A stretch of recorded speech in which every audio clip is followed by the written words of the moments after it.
We're going to learn how to solve differential equations, at least the versions of those differential equations that are going to show up on the Calculus AB test. You're going to have to learn how to identify separable differential equations and non-separable differential equations. And by the end of this video, you should also understand the difference between the specific solution and the general solution to a differential equation.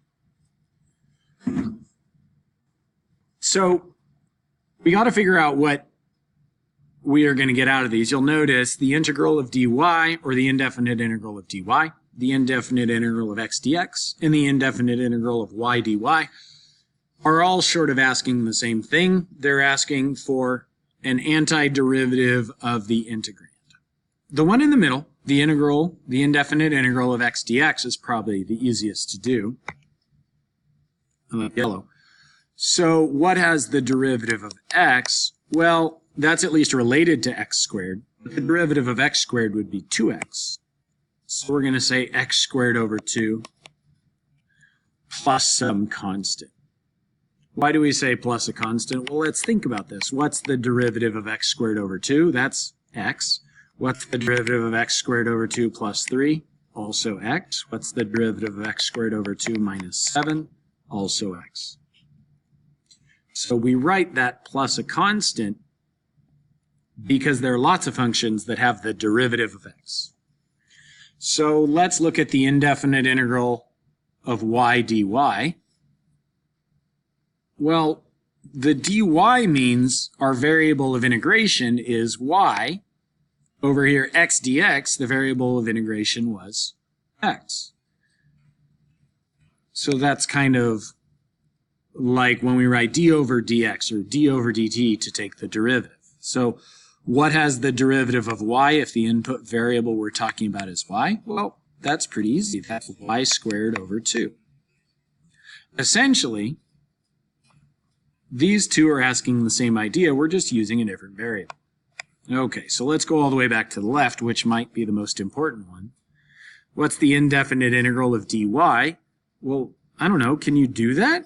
Is there something to take the antiderivative of? Yeah, there's a magic 1 hiding in here.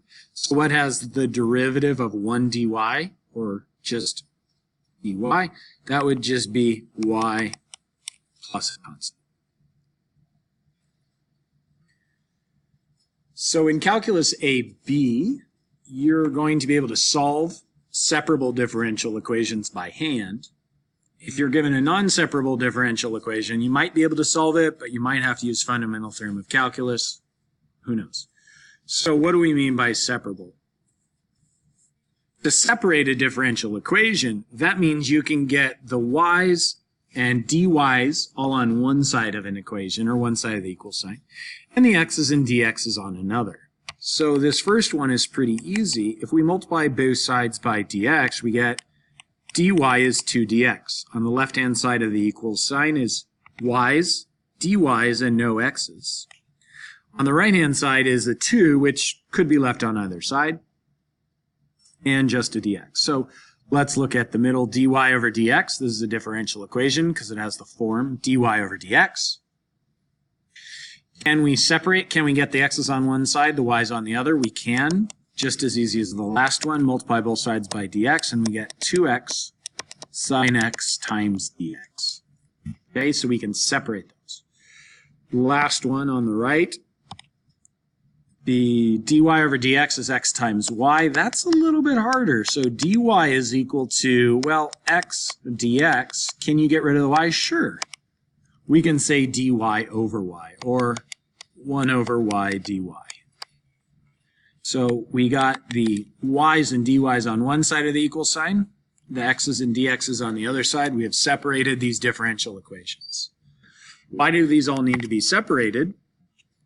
Because in order to solve a differential equation, you need to integrate. So now we could write, for example, the indefinite integral of y, or 1 dy, is equal to the indefinite integral of 2 dx. So that's simply algebra. If you have an equation, as we did, we can apply the same operator to both sides. In this case, an indefinite integral. In the middle, the integral of dy is equal to the integral of 2x sine x dx. Over on this last equation, the integral of 1 over y dy is equal to the integral of x dx.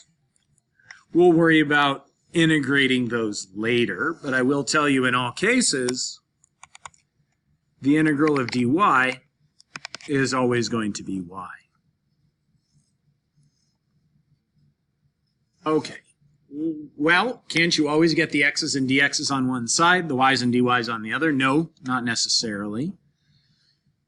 So what could we do? Let's try rearranging here. dy is 2x minus y, and then I guess we're multiplying both sides by dx. Maybe I can distribute that dx. dy is 2x dx. Okay, so I have those together, minus y dx. So I have the x's and dx's on the right side. I need to get this y over with the dy. And so I guess maybe I can add, so I'll have y dx plus dy is equal to 2x dx. Okay, so I have the x's and dx's on the right-hand side of my equal sign. I have the y's and dy's on the other, except, oh no, I still have this dx. Well, what can I do? I could divide everything by dx. Y plus dy dx, that's interesting, is equal to 2x. There's no way to get just the x's and dx's on one side of the equal sign, the y's and dy's on the other. What could you try with dy dx is equal to sine of xy? Well, if I multiply both sides by dx, that really doesn't help,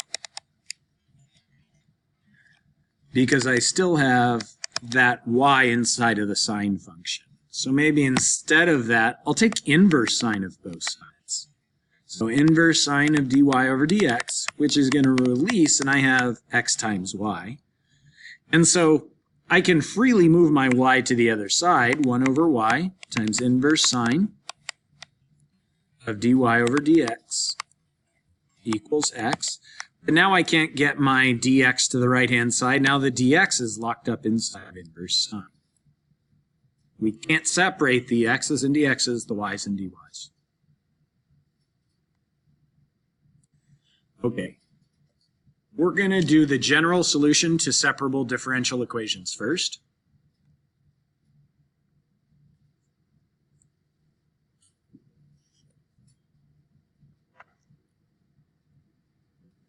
Okay, so going back, dy is equal to 2 dx. The first thing we do is separate variables. Now, if you look at the scoring guidelines for all of the released free response questions, they always separate out the separation of variables and the integration. So we're going to do that. And please look that up, because this is a point where it will say if you don't separate variables, usually like max 2 out of 5, normally the graders will keep grading. But this thing is so important, this separation of variables, that if you don't do it, you're not eligible for any more points. So what is, this is a little bit weird. So what's the antiderivative of 1 dy? Well, technically it's y plus some constant. What's the antiderivative of 2 with respect to x? That's 2x, and we get another constant. And so what do you get when you add constant 1 and constant 2? Or maybe you like subtract that constant from both sides of our equation. We get y is equal to 2x plus, well, what's some constant minus another constant? I guess some third constant. We don't know what any of those are. So that's a little bit weird. So we don't do that. What we do instead is we just pretend, and we're going to use this third constant, kind of all the constants collected together. So we just say 2x plus some constant, which accounts for all possible constants in all of the antiderivatives. All right, this one is going to be harder.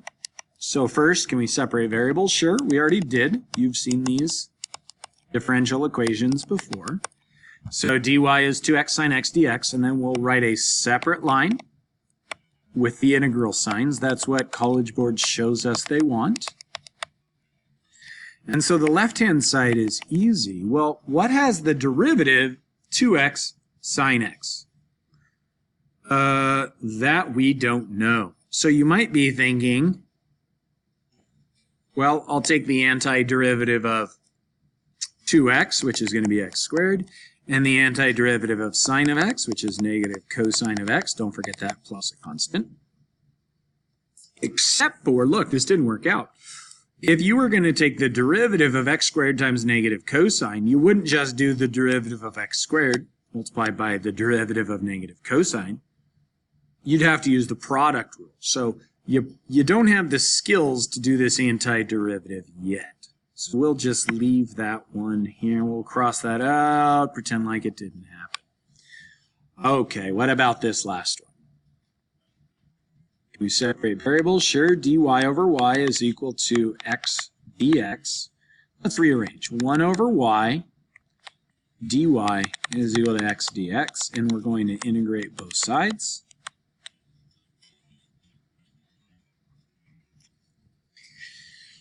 And so maybe the right-hand side is easier. The antiderivative of x is some version of x squared over 2. What has the derivative of 1 over the input? That's natural log.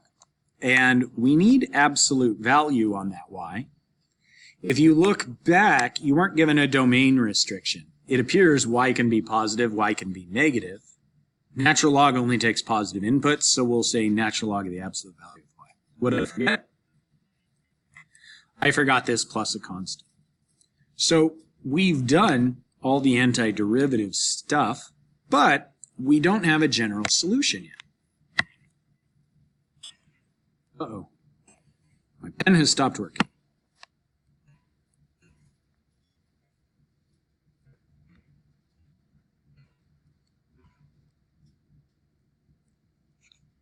The solution to the general solution or any solution is going to be y equals that has dy dx as its derivative. So we have natural log of y. We're going to exponentiate. I swear it was working during the break. Both sides of our equation. So that means we're going to get y is equal to, let's see, is that plus minus e to the power natural log? Yeah, you'll have to decide. Let's just pretend like that's not important right now. E to the power of x squared over 2 plus a constant is the entire exponent. So why are these general solutions? Because they all have this plus a constant, meaning we haven't figured out what that vertical translation is.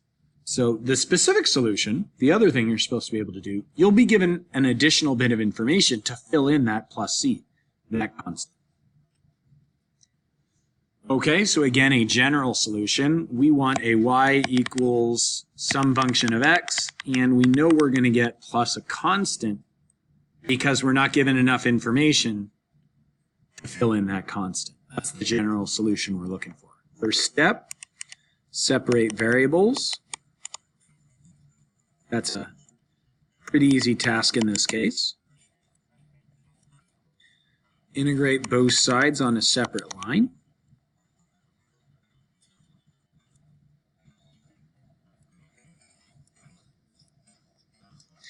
And the antiderivative of 1 dy is just y plus a constant, but we'll write that constant later. Tangent of x has the derivative secant squared. X squared has the derivative 2x. 5x has the derivative 5, and we need our plus a constant. That's it. General solution. So what do we mean by general solution? This is the equation. Y equals tangent of x plus x squared plus 5x plus some constant that has the derivative dy dx is secant squared plus 2x plus 5. So this time, we're going to get a particular solution. We're looking for y equals some function of x, but, well, we'll get the general solution first. And we have enough information, this ordered pair 1, 0, to fill in that constant. Okay, what do we do first? Separate variables. dy is e to the x minus 6x squared dx. Integrate both sides.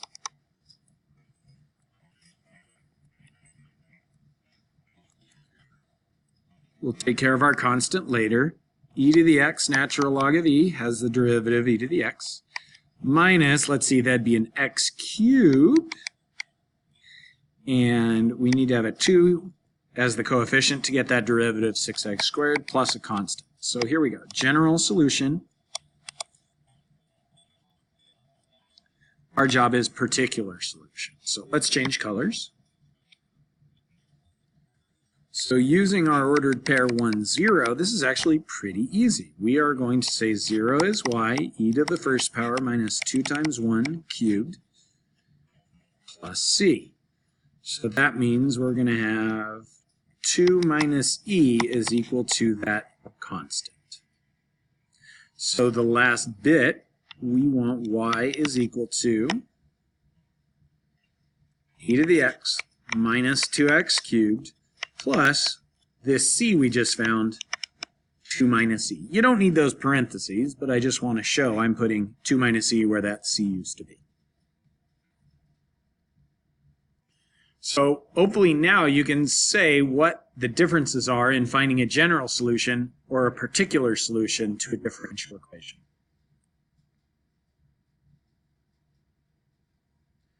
Ooh, you could even write that in the comments below. So let's do one more example. Why is this a separable differential equation? Let's try to get everything in here.